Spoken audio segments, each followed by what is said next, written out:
السلام علیکم میرے پیارے اسلامی بھائیوں، آج ہم آپ کے لیے ایک نیا واقعہ لے کر آ چکے ہیں جس میں ہم آپ کو بتائیں گے زنا کرنا نیکیوں کو کھا گیا۔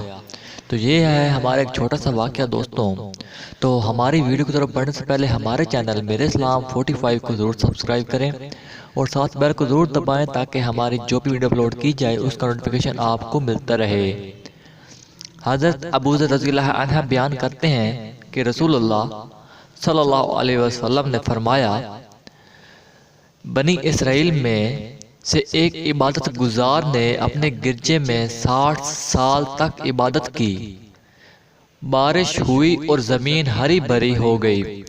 رجب نے اپنے گرجے سے جھانکا اور کہنے لگا، اگر میں اتر کر ذکر کروں تو میری نیکی بڑھ جائے گی۔ وہ نیچے اترا، اس کے پاس 1 یا 2 روٹیاں تھی۔ وہ زمین پر ہی تھا کہ سامنے سے ایک عورت آ گئی۔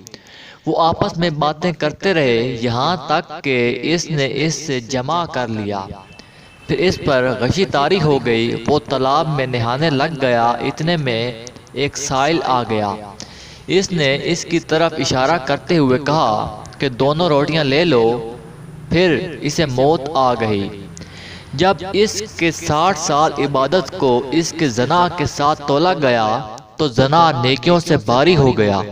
پھر 1 یا 2 روٹیاں اس کے نیکیوں کے ساتھ شامل کی گئیں تو اس کی نیکیاں باری ہو گئیں اور اسے معاف کر دیا گیا۔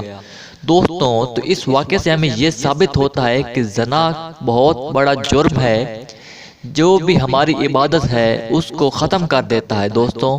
تو دوستوں، یہ تھا ہمارا ایک چھوٹا سا واقعہ۔ اگر آپ کو ہماری ویڈیو اچھی لگی ہے تو نیچے کمنٹ ضرور کیجئے اور ہماری ویڈیو کو لائک ضرور کیجئے۔ اللہ حافظ دوستوں، پھر ملیں گے ایک نئی ویڈیو میں۔